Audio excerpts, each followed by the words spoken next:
بسم الله الرحمن الرحيم. قال صدقت فعجبنا له يسأله ويصدقه. قال فأخبرني عن الإيمان. قال أن تؤمن بالله وملائكته وكتبه ورسله واليوم الآخر وتؤمن بالقدر خيره وشره. قال صدقت.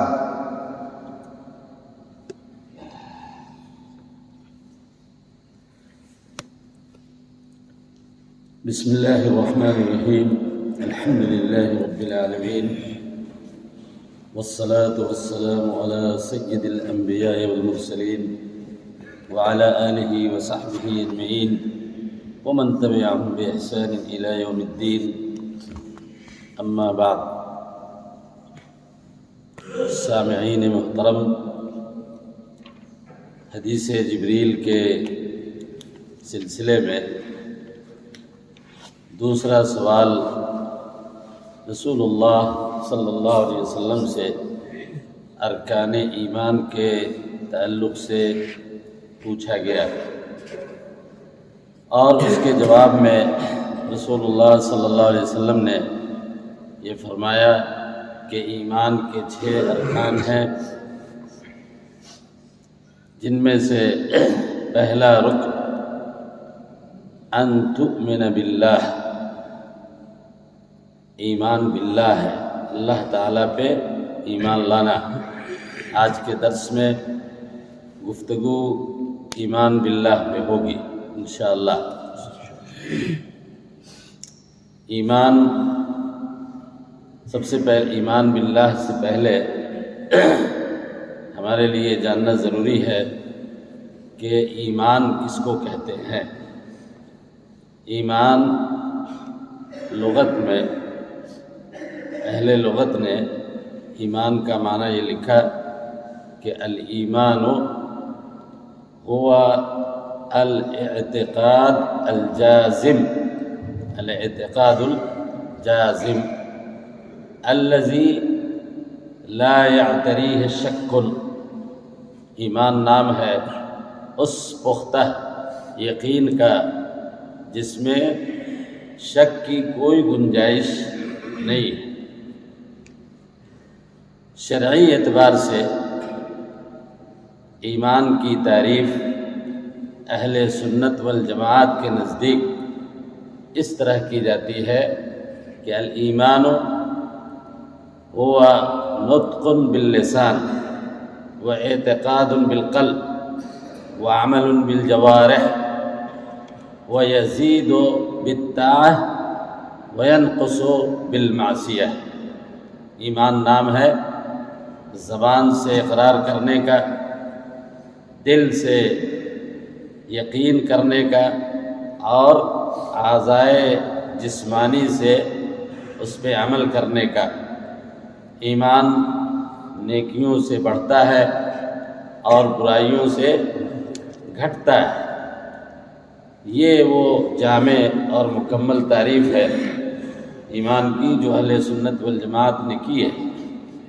اور عزیز طلبہ، ایمان کی تعریف کرتے ہوئے جب بھی آپ سے پوچھا جائے تو آپ اس بات کا خیال رکھیں کہ ایمان کی تعریف میں یہ آخری جز یزید بالطاعہ وینقص بالمعصیہ، یہ اس کا ضروری حصہ ہے۔ امام بخاری رحمۃ اللہ علیہ نے اپنی کتاب صحیح بخاری کے کتاب الایمان میں اس کے لیے بہت ساری حدیثوں کو، قرآن مجید کی آیتوں کو بطور دلیل پیش کیا ہے۔ یہ تعریف ایمان کی، اس کی دلیل کیا ہے؟ کس بنیاد پہ یہ تعریف کی گئی؟ اس کا مصدر حضرت ابو ہریرہ رضی اللہ تعالیٰ عنہ کی وہ حدیث ہے جس کو امام بخاری نے صحیح بخاری میں نقل کیا۔ رسول اللہ صلی اللہ علیہ وسلم فرماتے ہیں کہ الایمان ان تؤمن، الایمان له 67 شعبہ، الایمان له 67 شعبة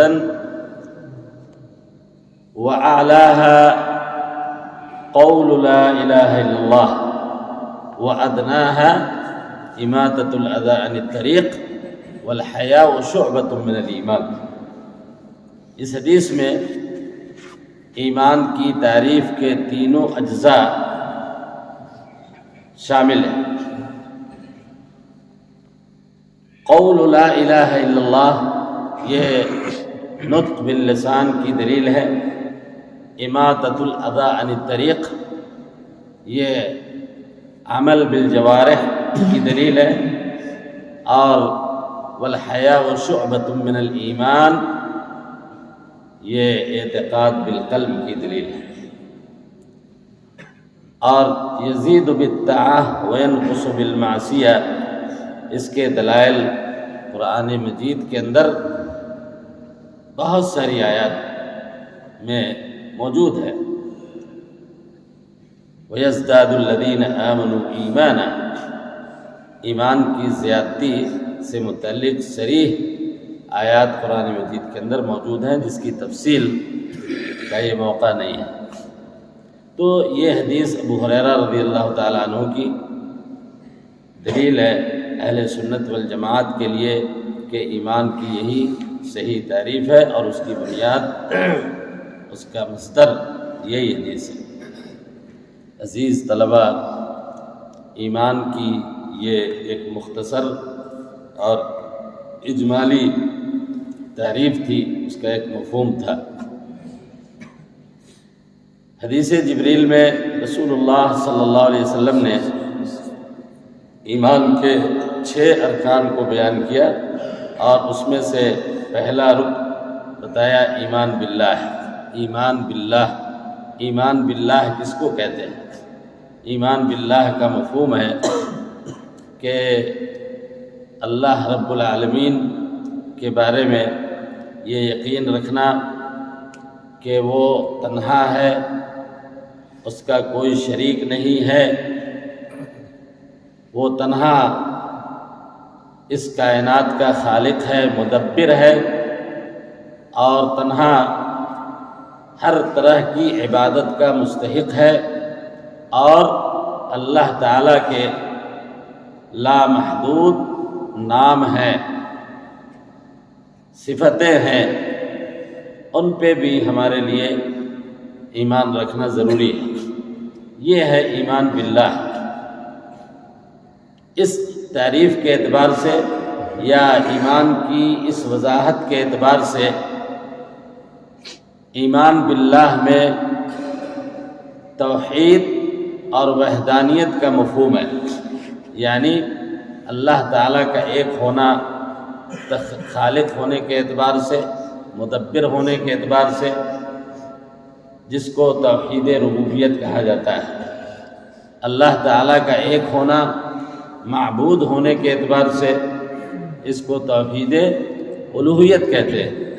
اور اللہ تعالیٰ کا ایک ہونا اپنے اسماء اور صفات کے اعتبار سے، اسی کو توحید اسماء و صفات کہتے ہیں۔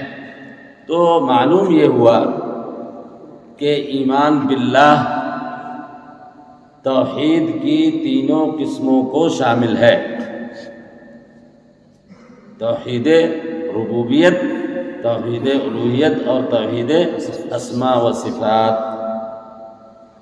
توحید ربوبیت بہت آسان لفظوں میں، بہت آسان طریقے سے ان طلباء کے لیے جو عقیدے کی کتاب پڑھتے ہیں اور توحید کی ان تینوں قسموں کو یاد کرنا چاہتے ہیں، وہ یہ سمجھیں کہ توحید ربوبیت کا مطلب یہ ہے کہ اللہ رب العالمین اس کائنات کا خالق اور مدبر ہے۔ خلق اور تدبیر، ان صفات میں اللہ رب العالمین تنہا ہے، اس کا کوئی شریک نہیں ہے۔ اور اس تدبیر کے اندر کئی چیزیں آتی ہیں، جیسے مثال کے طور پہ موت و حیات کا مالک ہونا، رزق کا مالک ہونا، کائنات کے اندر ہر طرح کا تصرف کرنا، یہ ساری چیزیں توحید ربوبیت کے اندر آتی ہیں۔ اور یہ توحید ربوبیت وہ توحید ہے جس کو دنیا کے تمام مذاہب کے ماننے والے لوگ تسلیم کرتے ہیں، مانتے ہیں۔ حتیٰ کہ ہمارے ملک میں جو مشرک ہیں، غیر مسلم ہیں، وہ بھی اس بات کو جانتے ہیں اور اس کا عقیدہ رکھتے ہیں کہ اس کائنات کا خالق، اس کا پیدا کرنے والا، ہمیں روزی دینے والا، ہمیں موت اور حیات دینے والا ایک ہی ذات ہے۔ تو دنیا میں شاید ملحدین کے علاوہ، یعنی جن کا کوئی مذہب یا کوئی دین نہیں ہے، یا جو دین کو یا مذہب کو سرے سے اپنی زندگی سے خارج مانتے ہیں، ان کے علاوہ دنیا کے جتنے مذہبی لوگ ہیں، چاہے وہ جس مذہب کے ماننے والے ہوں، ہندو ہوں، سکھ ہوں، عیسائی ہوں، یہودی ہوں، نصرانی ہوں، ان سب کا توحید ربوبیت کے اوپر اتفاق ہے، اس کا کوئی منکر نہیں رہا۔ قرآن مجید میں اللہ تعالیٰ نے ایک جگہ ارشاد فرمایا کہ وَلَئِن سَأَلْتَهُمْ مَنْ خَلَقَ السَّمَاوَاتِ وَالْأَرْضِ لَيَقُولُنَّ اللَّهُ۔ اے رسول پاک، آپ ان مشرکین سے اگر آپ پوچھیں گے کہ آسمان اور زمین کا خالق کون ہے تو یہ کہیں گے کہ اللہ۔ تو اہل مکہ بھی توحید ربوبیت کو مانتے تھے، لیکن توحید ربوبیت کافی نہیں ہے، بلکہ اس کے ساتھ ساتھ توحید الوہیت بھی ضروری ہے۔ اور توحید الوہیت کا معنی ہے یہ یقین رکھنا کہ عبادت کے لیے صرف اور صرف اللہ تعالیٰ کی ذات اس کی مستحق ہے، کوئی دوسرا اس کے مستحق نہیں۔ اور یہی وہ توحید ہے میرے بھائیوں، توحید الوہیت یہی وہ توحید ہے جس کے اندر شروع سے آج تک تمام امتوں کا اپنے رسولوں سے اختلاف رہا، تمام مبلغین کا، تمام علماء کا، اور تمام طرح کے دنیا میں جو عقیدے کے سلسلے میں اختلافات پیدا ہوئے اہل سنت والجماعت کے بیچ اور دوسرے لوگوں کے بیچ، اس اختلاف کی بنیادی اس کا ایک بنیادی محور یہی توحید الوہیت ہے۔ آج آپ دیکھیں گے کہ اس دنیا میں بہت سارے لوگ توحید الوہیت کو مانتے ہیں، لیکن اس کے ساتھ ساتھ غیر اللہ کے نام پہ ذبح بھی کرتے ہیں، غیر اللہ کے لیے نظر و نیاز بھی مانتے ہیں، غیر اللہ سے مدد بھی طلب کرتے ہیں۔ اب یہ نظر و نیاز، یہ استغاثہ، یہ استعانہ، چاہے کسی بت سے کی جائے یا کسی قبر والے سے کی جائے یا کسی شجر و حجر سے کی جائے، اس میں کوئی فرق نہیں ہے۔ اس اعتبار سے توحید الوہیت کو نہ ماننے والے لوگ جہاں مشرکین ہیں، کفار ہیں، وہاں بہت سارے ایسے نام نہاد مسلمان بھی ہیں جو اپنے آپ کو مسلمان کہتے ہیں، لیکن توحید الوہیت پہ ان کا ایمان نہیں ہے۔ تو یہ توحید الوہیت بہت اہم چیز ہے، ہمیں اس کو سمجھنا چاہیے۔ تیسری قسم توحید کی توحید اسماء و صفات ہے۔ اس کی مختصر وضاحت ہم آپ کے سامنے اس طرح سے کرتے ہیں تاکہ آپ کو یاد رہے کہ اللہ تعالیٰ کے نام اور صفات غیر محدود ہیں۔ ان میں سے کچھ ناموں کو اللہ تعالیٰ نے بیان کر دیا ہے جن کی تعداد 99 ہے، اور اسی طریقے سے اللہ تعالیٰ کے صفات بھی ہیں۔ ان اسماء اور صفات کے سلسلے میں قرون مفضلہ یعنی تابعین کے زمانے تک کوئی اختلاف نہیں رہا۔ تابعین کے دور کے آخری زمانے میں کچھ لوگ ایسے پیدا ہو گئے اور انہوں نے کچھ ایسی جماعتیں بنا لی، کچھ ایسی تنظیمیں بنا لی جنہوں نے اسماء اور صفات کے سلسلے میں اختلاف کیا، اور اس سلسلے میں 3 نام آپ یاد رکھیں، ایک جہمیہ، ایک معتزلہ اور تیسرے ہیں اشاعرہ۔ یہی وہ 3 فرقے ہیں۔ اچھا، ان 3 فرقوں کا اختلاف صرف اور صرف اسماء اور صفات کے باب میں ہے، ایمان کے باب میں ان کا اختلاف نہیں ہے۔ اللہ تعالیٰ کے ناموں کو ماننا، ان کے صفات کا انکار کر دینا، یا اللہ تعالیٰ کے بعض صفات کو ماننا، بعض کا انکار کر دینا، اللہ تعالیٰ کے صفات کی تعویل کرنا، اس کی الگ توجیہ کرنا، یہ ساری چیزیں پیدا ہوئی 128 ہجری کے بعد۔ جہم ابن صفوان، جس کی طرف یہ فرقہ منسوب ہے جہمیہ، 128 ہجری میں اس کو برسر عام خلیفہ وقت کے حکم سے قتل کیا گیا، اور اس کے اسی عقیدے کی بنیاد پہ، جس عقیدے کو اس نے پھیلا رکھا تھا لوگوں میں، بعد میں اس کے قتل کے بعد اس نے جو شر اس دنیا میں پھیلایا تھا اللہ تعالیٰ کے اسماء اور صفات کے تعلق سے، وہ ایک فرقے کی شکل اختیار کر گیا۔ بنیادی طور پہ جہمیہ کہ یہاں تعطیل، یعنی اللہ تعالیٰ کے اسماء اور صفات کو نہ ماننا، یہ عقیدہ ان کے یہاں بنیادی طور پہ پایا جاتا ہے۔ اسی لیے جہمیہ ہی کو معطلہ بھی کہا جاتا ہے۔ معطلہ یعنی وہ فرقہ جو اللہ تعالیٰ کے نام اور اللہ تعالیٰ کے صفات کو نہیں مانتے۔ دوسرا بڑا فرقہ ہے اسماء و صفات کے باب میں، وہ ہے معتزلہ کا۔ معتزلہ اس فرقے کا نام ہے جس کا بانی بہت بڑا ذہین انسان تھا، بہت پڑھا لکھا، واصل ابن عطا۔ وہ امام حسن بصری کا بہت خاص اور عزیز شاگرد تھا۔ بصرہ میں امام حسن بصری کا جب درس لگتا تھا مسجد میں، تو وہ سب سے پہلے آگے ہوتا تھا۔ بہت ذہین انسان، اور یہ ذہانت کبھی کبھی انسان کو بہت غلط راستے پہ ڈال دیتی ہے۔ وہی اس کے ساتھ ہوا۔ اس نے حسن بصری سے ایک عقیدے کے ایک مسئلے میں اختلاف کیا، اور بحث کرتے ہوئے اس نتیجے پہ پہنچا، اور اپنے اس فکر پہ مصر رہا کہ کبیرہ گناہ کا مرتکب نہ مومن ہے نہ کافر ہے، اس کو یہ مانا جائے کہ وہ دونوں کے بیچ میں ہے۔ اور اسی عقیدے کی بنیاد پہ، اس اصرار کی بنیاد پہ امام حسن بصری نے اس کو اپنے درس سے الگ کر دیا، اور اس کا ایک اور ساتھی جس کا نام عمرو بن عبید تھا، وہ اس کے ساتھ ہو گیا، اور ان دونوں نے حسن بصری کے درس کے مقابل میں ایک دوسرا درس شروع کر دیا اسی جگہ۔ اس لیے لوگ یہ کہتے تھے کہ اعتزلہ، یہ دونوں جو ہے نا اصلی درس سے الگ ہے نا، اور بعد میں یہی نام ان کے عقیدے کی پہچان بن گئی، اور ان کو معتزلہ کہا جانے لگا۔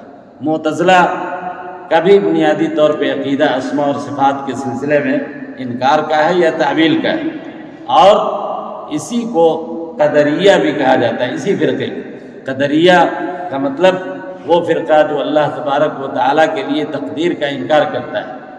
یہی معتزلہ ہے جو خلق قرآن کا قائل ہے، اور اسی فرقے نے مامون کے زمانے سے لے کر متوکل کے زمانے تک یہ خلق قرآن کا جو اتنا بڑا فتنہ کھڑا کیا، جس میں امام احمد بن حنبل جیسے لوگ سزایاب ہوئے، یہ اسی فرقے سے تعلق ہے، معتزلہ سے۔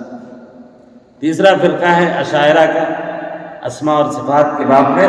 یہ اشاعرہ ابو الحسن علی ابن اسماعیل الاشعری 260 ہجری میں یہ پیدا ہوئے، یہ متأخر ہے، اور ابتدا میں یہ معتزلی عقیدے پہ رہے، اور اس کے بعد آہستہ آہستہ انہوں نے مستقل اپنا اپنی ایک فکر قائم کی، اپنا ایک عقیدہ بنایا جس کو اشعری عقیدے کے نام سے جانا گیا ہے۔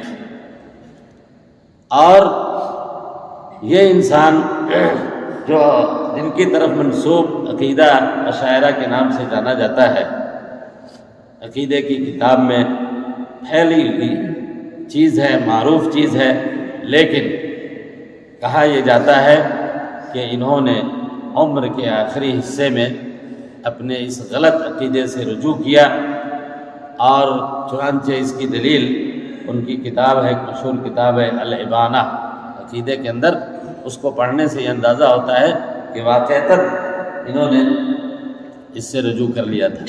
تو خلاصہ کلام یہ کہ یہ 3 فرقے ہیں اسماء اور صفات کے باب میں، جنہوں نے یا تو اللہ تعالیٰ کے اسماء اور صفات کا کلی طور پہ انکار کیا، یا اسماء کا اقرار کیا اور صفات کا انکار کیا، یا اسماء اور صفات دونوں کا اقرار کیا لیکن اس میں سے بعض صفات کا انکار کیا۔ یہ ہے اسماء اور صفات کے سلسلے میں